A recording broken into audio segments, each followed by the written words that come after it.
So, I just lived through something no parent should ever have to explain. Picture this. A fake cop pulling a loaded gun on my 10-year-old son over a toy, all because some HOA dictator thought she could run my life. Yeah, it's as insane as it sounds.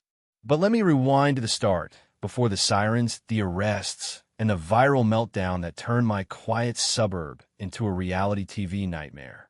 Buckle up, because this is a wild ride, and I'm your front row storyteller.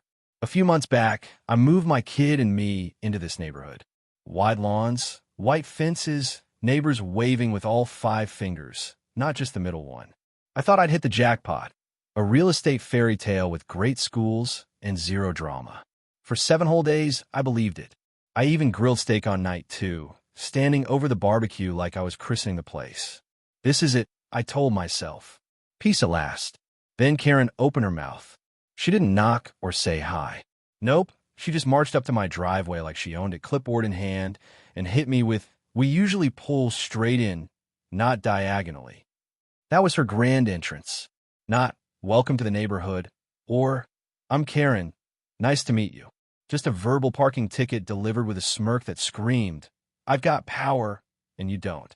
I gave her a polite nod, closed the garage door, and mentally added her to a list titled people I will outlive out of spite. She strutted off, tight steps, chin up, gripping that clipboard like it was a medieval scroll. HOA incarnate. I should have known then she'd be trouble. Let me introduce the real star of this mess, my son, Jack. He's 10, skinny as a pretzel stick, and powered by sugar and pure chaos. He doesn't walk, he launches. This kid once tied a GoPro to a squirrel just to see what had happened. That was a Tuesday.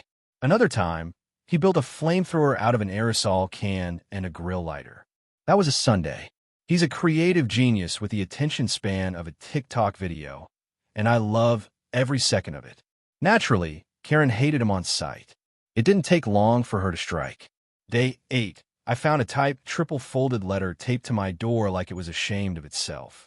"Your household has been observed engaging in excessive noise and disruptive outdoor activities," it read. "This is your official HOA courtesy notice." Courtesy?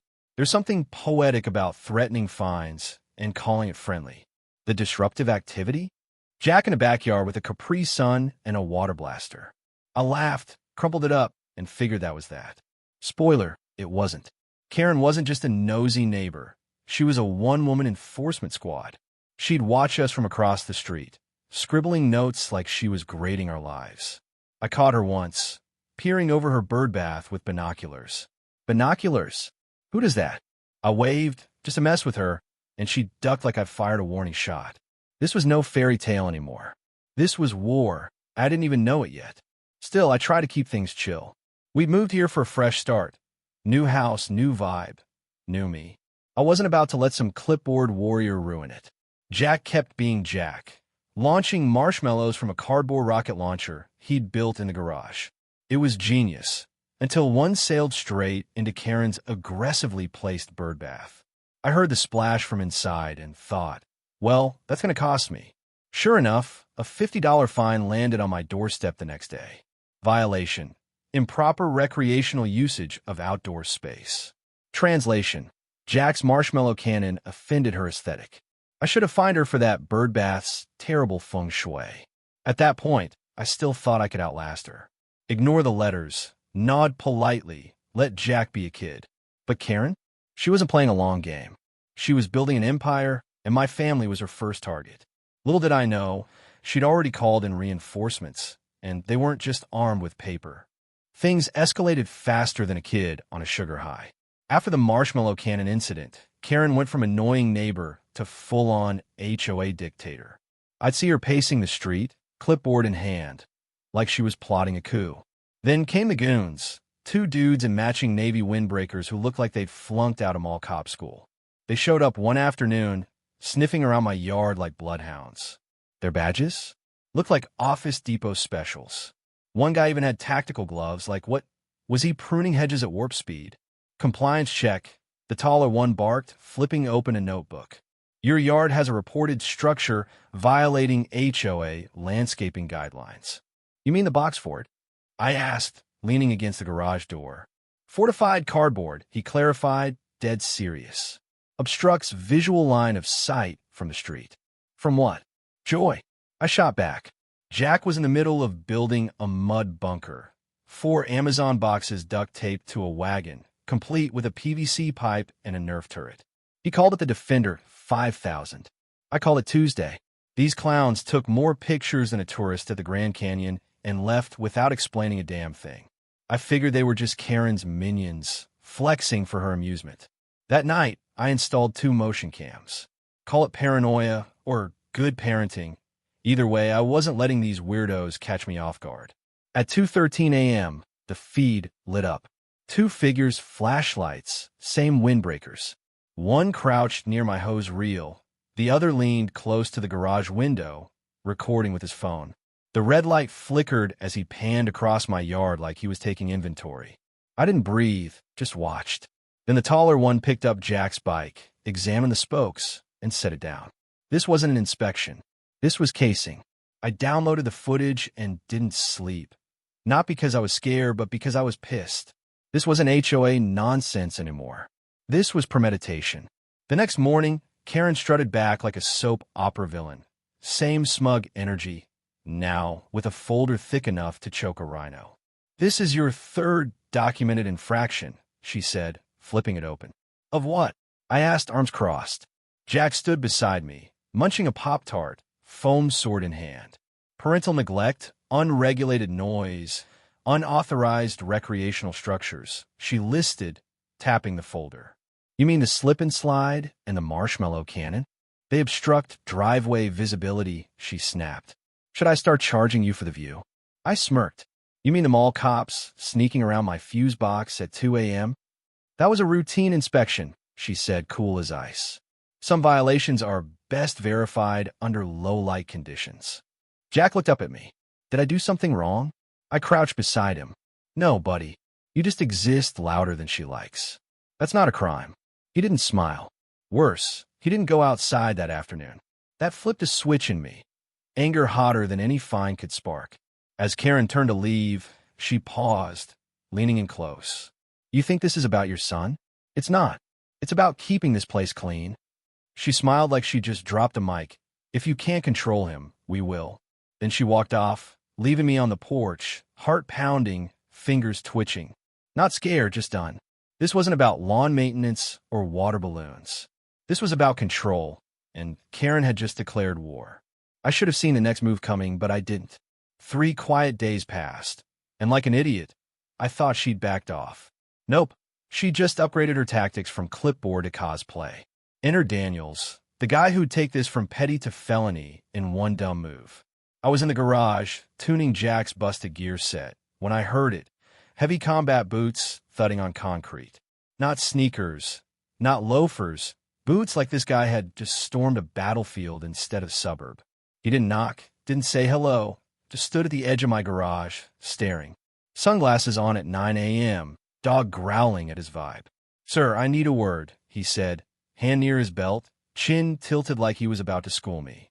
His windbreaker patch read HOA Patrol, Risk and Response Unit. HOA speak for guy who watches too many action movies. "You the homeowner?" he asked. "Nah, I'm the guy who breaks into garages shirtless to fix bikes," I quipped. "Yeah, I live here. What's up?" "We've had reports of unsafe activity involving a juvenile male on this property. Let me guess, code red water balloons?" "Sir, I need you to take this seriously," he huffed, puffing up like a rejected firefighter. "Oh, I am. I'm seriously wondering if you printed that patch at Kinko's or just colored it in yourself." He didn't like that. "This is a formal citation," he snapped, handing me a printed fine. "Dangerous projectiles launched from private property, $250. Violation, improper projectile deployment." I stared at it like it had insulted my grandma. "The marshmallow cannon again?" "Repeated violations have escalated your household to Tier 2 risk status," he said, like we were in a Call of Duty lobby. I glanced past him. There was Karen, across the street, phone up, smiling like she was filming Neighborhoods Gone Wild, Power Trip Edition. Daniels marched off, stiff as a guy who took himself way too seriously, and I thought, okay, he's a problem, but maybe that's it. Nope. That was just the warm-up. After Daniel's little stunt, I knew this wasn't over. The guy had the ego of a B-movie cop and the authority of a wet paper towel, but he was Karen's new toy, and she was winding him up tight. I started sleeping with one eye open. Not literally, but you get it. The camera footage from that 2 a.m. creep fest kept replaying in my head. Those windbreaker clowns weren't measuring grass height. They were scoping us out. For what? Jack's bike? My hoe's real. It didn't add up, and I don't like puzzles that smell like trouble. The next day, Daniels was back. No knock, no call. Just strolled in my backyard like he'd been deputized by Satan himself. Jack was crouched by the sandbox, building a Hot Wheels domino trail, totally in the zone. Daniels loomed over him, hands on hips, scanning like Jack was assembling a bomb. "Son," he barked, step away from the device. Jack froze, looking up like he'd been caught with a lit match in a fireworks store. I bolted out there in seconds. "Hey, what the hell do you think you're doing?" "Sir, this is an active safety inspection," Daniels said, not even blinking. "That device is a toy ramp. We've had reports of loud impacts and flying debris," he countered. "Oh, God forbid a 10-year-old builds a loop-de-loop. Arrest him for Lego terrorism. Why don't you?" "Your son has repeatedly endangered this community," he said, voice flat. "You say that like he's launching missiles. He's launching matchbox cars. It's still unauthorized testing of kinetic materials under HOA guidelines," he droned. I stepped closer, nose practically in his sunglasses. "If you approach my kid again without me present, we're having a different conversation, one that ends with real badges showing up." Daniel stared me down. "I go where the violation is." Then he turned and left. Jack didn't say a word, just packed up his toys and went inside. That night, I checked the camera feeds. Wish I hadn't. 1:36 a.m., Daniel's strolling the sidewalk, flashlight off, Karen by the street lamp, arms crossed. He paused by my mailbox, scribbled in a notebook, then looked right at the camera and smiled. I didn't sleep. The next morning, Jack unplugged one of his projects, the Turbo Tank 9000, a Nerf masterpiece. "What are you doing?" I asked. "Nothing," he mumbled, eyes on the floor. "I might get in trouble." "Why not?" He didn't say Daniel's name. He didn't need to. That's when I knew this wasn't just annoying. It was breaking him. Karen's crew multiplied after that. Different guys, same fake badges. One measured the distance between my bushes and the curb like it was a crime scene. "You ever measure your own lives with this precision?" I called out. No answer, just a new fine tape to my door. Violation, excessive shade coverage. My tree was allegedly casting shadows on Karen's driveway. I wish I was joking. Jack stopped going outside. He'd peek through the curtains, shake his head, and walk away. One day, I caught him drawing stick figures of Daniels and Karen, a big red X over our house. My stomach dropped. "You okay?" "They don't like us," he said. "They're scared of how smart you are," I told him. "I don't want to be smart anymore." That gutted me. I walked outside and screamed into the air. Didn't care who heard. Then I made a call. Not to the HOA, not to 911, to my brother. "We've got a situation. Bad. He's impersonating a cop. Following Jack. Shows up whenever he wants. You want to come down?" he asked. "I want you to bury him legally. Give me a name." 2 hours later, I had it, Daniels. No law enforcement record. No security license. 2 prior impersonation charges. Both dropped mysteriously. Karen had hired a fraud with a grudge, and he'd fixated on my kid. I should have stopped there, but it got worse. Daniels came back the next day. No clipboard, no citation. Just stood in my driveway, silent, watching the house. I stepped out. Looking for something? No answer. Just a slow nod before he walked off. It wasn't a visit. It was a warning. And the next time he showed up, he wasn't there to watch. He was armed, and Jack was in his sights. Daniels wasn't just a problem. He was a walking felony waiting to happen. After that first fine, I knew he wasn't some random HOA lackey. The guy oozed fake authority, strutting up my driveway like his ego was dragging a trailer behind him. I'd seen his type before. Too much TV, not enough sense. But Karen had him on a leash, and she was about to let it slip. It had been 3 quiet days since her "we will control him" mic drop moment. I was dumb enough to think she'd backed off. Wrong. She just traded her clipboard for a hired goon. I was in the garage, shirtless, swearing at Jack's busted gear set, when I heard those boots again, thudding on concrete like he was auditioning for a war movie. Daniel stood there, sunglasses on, posture screaming, "I'm about to ruin your day." "Sir, I need a word," he said, hand hovering near his belt like he was itching to draw something. "What's this about?" I asked, wiping grease off my hands. "Reports of unsafe activity involving a juvenile male. Code red water balloons?" I grinned. "Take this seriously," he snapped, chest puffing out. "I am. Seriously wondering if that patch came from a cereal box." He bristled. "Formal citation. Dangerous projectiles. $250 fine." He shoved the paper at me. "Improper projectile deployment." I laughed. "The marshmallow cannon again?" "Tier 2 risk status," he said like it meant something. "We a Call of Duty lobby now." I glanced past him. Karen, filming from her porch, grinning like she'd hired Spielberg. Daniel stomped off, and I thought, okay, he's a clown. I can handle a clown. I couldn't. Next day, he was back. No warning, straight into my backyard. Jack was building his Hot Wheels track, oblivious. Daniels towered over him. "Son, step away from the device." I was there in a heartbeat. "What the hell?"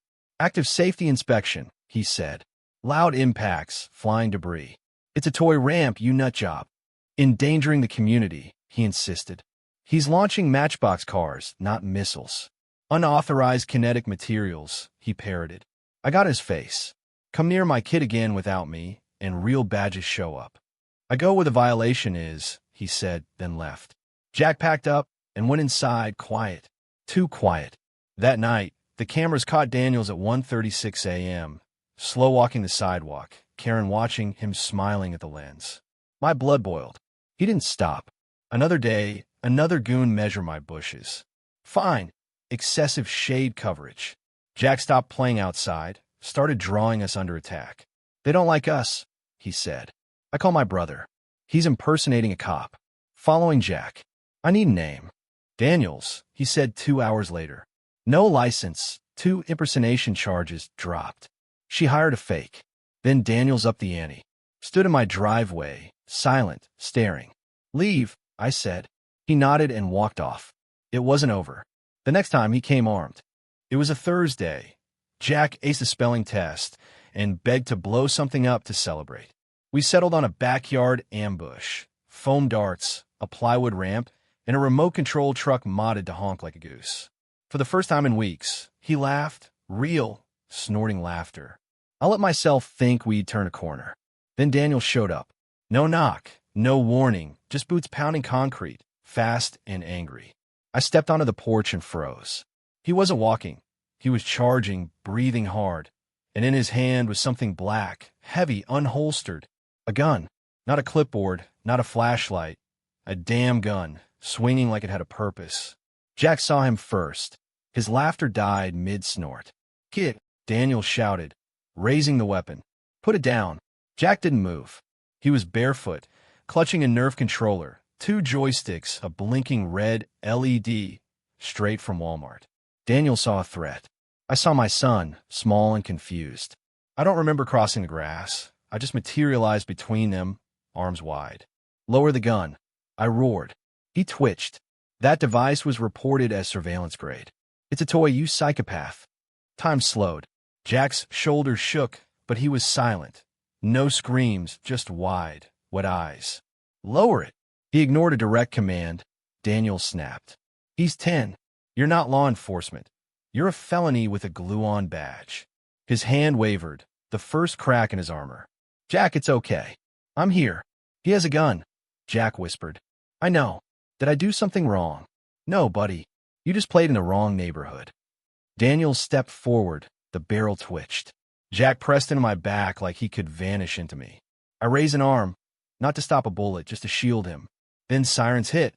1 cruiser, then 2, then SUVs roaring and hot. Daniel spun, hand trembling.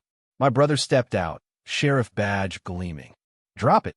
This is a sanctioned operation." Daniels barked. "You're impersonating an officer and pointing a loaded weapon at a child." 5 seconds.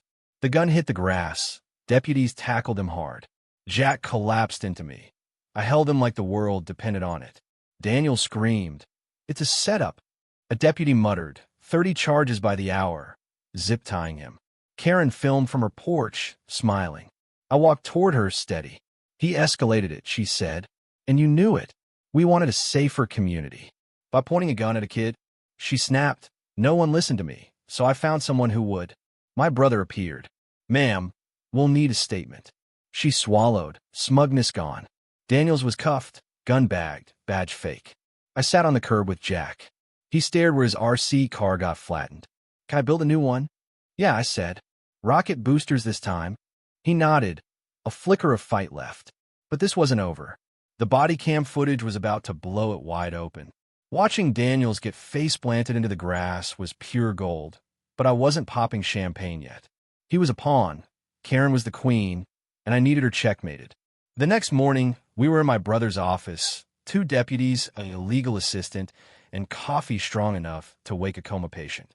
The body cam footage rolled. Daniels, sweaty in the cruiser, rambled. She told me to scare him. Said the kid needed consequences. Said he was dangerous, his dad a problem. If I didn't handle it, she'd find someone who would. My brother rewound it. Not the HOA. "Karen, that was a confession, not a hunch." "You want to go nuclear?" he asked. "Light it up," I said. "I don't advertise it, but before this suburb gig, I ran investigations. Federal level compliance, the works. I know how to make paperwork hit like a truck." I called in favors, tapped old burner access, and in 48 hours, we had it.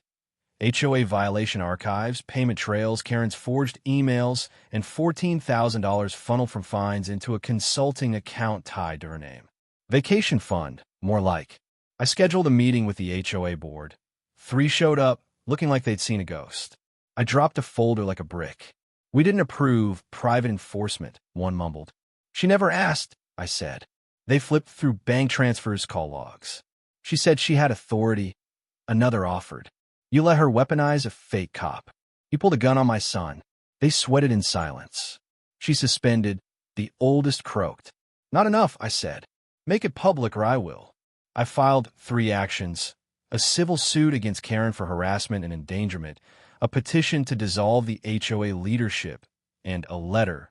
"You should have stuck to trash bins. Now you're curbside." I slipped it in her mailbox. She tore it up on her ring cam, then lost it the next morning. No shoes, hair wild, screaming in the street. "He's manipulating the system. Government friends." A kid yelled, "Bah." Laughter spread. She was filmed, it went viral, and by sunrise, it hit the news. Jack watched from the porch, charting vans. "Think they'd let me talk?" "Nah," I said, "but she knows you could." Her empire was crumbling, but I wasn't done digging. 2 days after Karen's meltdown, a blocked call hit. "You don't know me," a shaky voice said, "but I need to tell you what that fake cop did to my son." My kitchen went cold. Daniels had struck again, 5 streets over. Eli, 9, nonverbal, flew drones in his yard.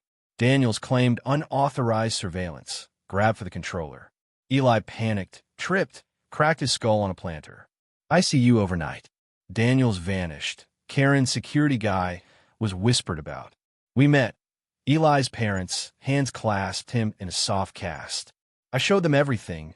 Footage, Karen's orders. "I thought I was overreacting," the dad said. "You weren't," I replied. We filed a joint claim, harassment, endangerment cover-up. The story broke. HOA hires fake cop, kids injured. Reporters swarmed. Karen locked her doors. Charges hit. Conspiracy, fraud, accessory. A search found her incident watch list. 87 targets, 11 visited, hours and Eli's completed. Neighbors brought binders, photos, letters.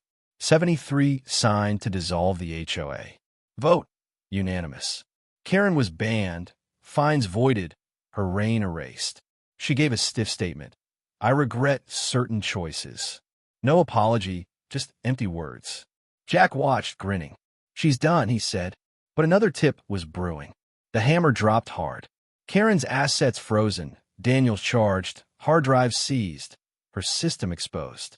Jack was back outside, digging a bunker with a spoon. "For snacks and Nerf darts," he said, "in case she comes back." I joined him, dirt under my nails, promising safety. Then my brother called. Found a file in Daniel's truck. Another kid, 5, missing teeth, bruised. Mom won't talk. I drove over. No badge, just a folder. Noah's mom cracked the door. Not interested. I'm here about your son. She let me in. Daniels had harassed them over toys, threatened eviction. Noah fell, lost teeth. I just want him safe, she whispered. I pulled 7 families together. Same fear, same story. We filed motions. Karen's cash seized, citations voided. Her house a nuisance for inspections.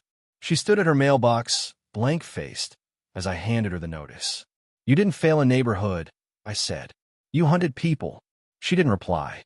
Jack's turret Mark III, auto-rotate, snack bay, stood proud. Justice installed, his sign read. Karen was finished, Daniels locked up, the HOA dead. We won. Not just a fight, but our home. Some think rules bend for them. Not here. Not ever again.